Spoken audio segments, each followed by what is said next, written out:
Nos últimos dias, o cenário político eleitoral brasileiro está ainda mais caótico e tem me incomodado ver aqui no Instagram, principalmente de colegas advogados, né, publicações dizendo que o Tribunal Superior Eleitoral estaria censurando canais bolsonaristas, veículos de comunicação em apoio ao presidente da República e que existe um risco muito grave para a democracia que, em tese, teria sido trazido pela esquerda. Em função de mais um cenário de desinformação no Brasil, e até mesmo como forma de acrescentar o debate, porque eu acho que isso é extremamente importante, e eu, como professor, me vejo na obrigação de esclarecer algumas questões, especialmente professor de direito eleitoral, eu acho que a gente precisa colocar alguns pingos no i. Né? A primeira coisa que é importante, tá, gente? A legislação eleitoral, de modo mais específico, a lei das eleições, a lei 9.504 de 1997, ela traz uma série de determinações, de previsões que visam, de alguma forma, garantir a equidade ou a isonomia no processo eleitoral democrático. Traduzindo de uma forma mais simples, existem diversas regras que vão estabelecer proibições para que nenhum candidato que tenha, por exemplo, o apoio de pessoas com influência, que tenha, por exemplo, pessoas jurídicas em seu favor, que nenhum candidato possa sair na frente na corrida eleitoral em função desses favores.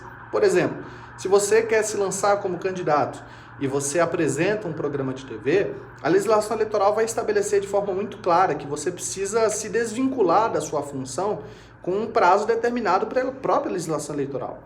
Todas essas medidas, elas buscam, de alguma forma, garantir o que nós chamamos de paridade de armas, ou de equidade, ou de isonomia no processo eleitoral democrático.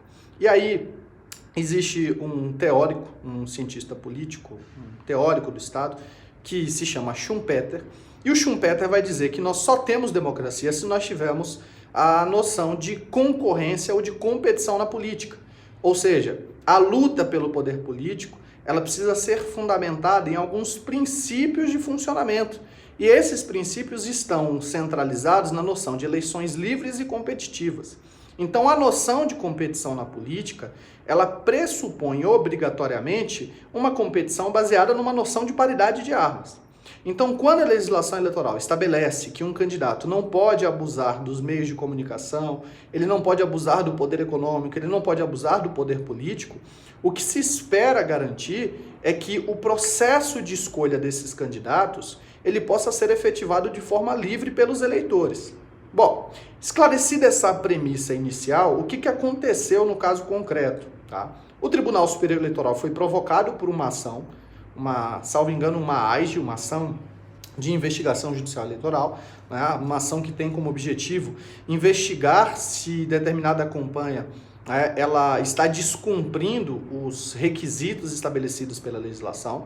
E nesse caso específico, se apontou que esses canais bolsonaristas, eles constituiriam uma rede de desinformação, uma rede de fake news, inclusive com um financiamento vultoso, salvo engano, mais de R$700 mil que teriam sido investidos para a produção de materiais que seriam publicados na semana da eleição, visando favorecer o candidato Jair Messias Bolsonaro. E aí, o primeiro ponto que a gente precisa se recordar é que a Lei 9.504 de 97, ela veda a realização de propaganda política eleitoral por pessoas jurídicas, nas rádios, na televisão.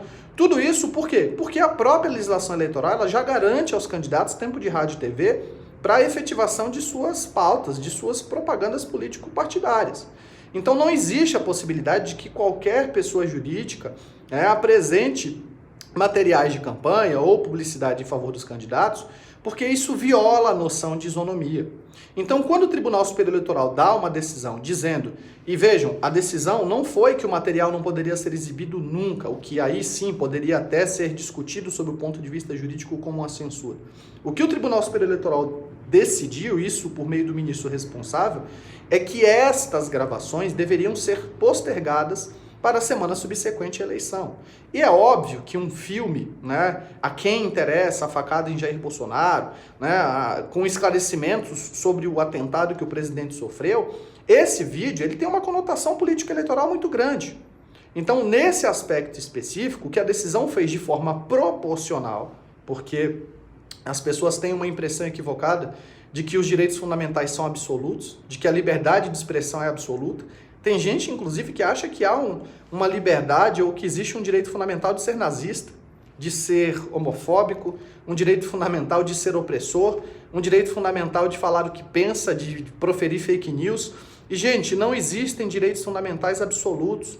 Todos os direitos fundamentais, eles podem passar em determinado momento por um juízo de flexibilização.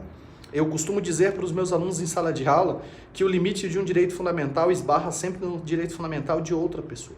Então não existe liberdade absoluta, não existe liberdade plena, nem mesmo para a liberdade de imprensa.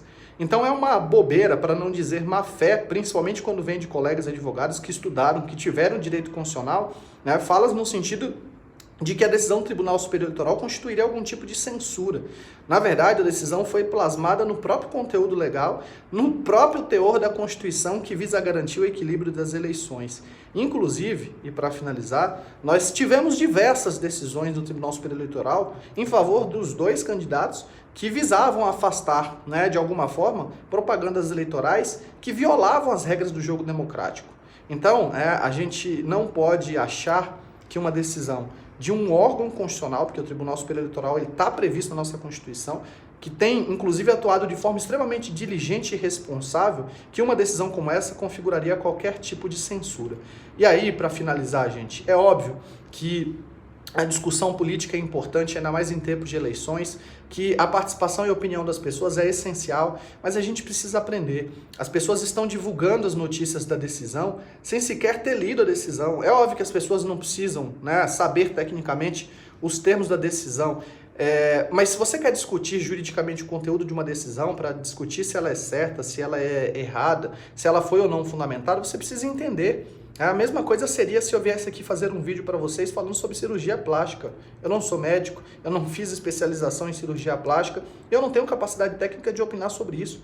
Se eu ver um laudo médico de uma cirurgia plástica, tecnicamente eu não vou ter condições de manifestar uma opinião sobre aquilo, porque eu não estudei para isso. Então, quando a gente fala sobre manifestação, sobre o conteúdo técnico da decisão, a gente precisa ter lido a decisão. E eu tenho visto o erro de muitos advogados e estudantes de direitos que estão comentando a decisão, que estão, na verdade, recompartilhando fake news proferidas por determinado candidato e sequer leram o conteúdo da decisão para verificar a fundamentação que foi apresentada. E mais, ainda que a decisão estivesse equivocada, o que não me parece ser o caso, existem instrumentos processuais para se revisar e se afastar essa decisão. E se o Tribunal Superior Eleitoral como um todo decidir que a decisão está adequada, a gente tem que aceitar do ponto de vista constitucional. Por quê? Porque o Tribunal Superior Eleitoral, assim como os outros órgãos do Poder Judiciário, representa uma instituição extremamente importante para a nossa democracia. Então, antes de continuar divulgando fake news, de falar que tem risco de censura no Brasil, vamos primeiro entender o que significa liberdade de expressão, qual é o conteúdo da liberdade de expressão e quais são os seus limites. E aí, mais uma vez, óbvio, eu tenho que fazer uma propaganda, né? O meu livro Democracia 4.0, a liberdade de expressão na sociedade de dados, ele trata exatamente sobre esses pontos, para nos mostrar que a liberdade de expressão, ela é, por óbvio, um direito fundamental, ela tem, inclusive, uma certa relação de precedência com relação a outros direitos fundamentais, mas não é um direito fundamental absoluto, tem limites, e um desses limites me parece ter sido bem colocado pelo Tribunal Superior Eleitoral. E é por isso que a gente precisa entender para poder discutir. Tá bom, gente? Obrigado, um excelente dia e até mais. Tchau, tchau!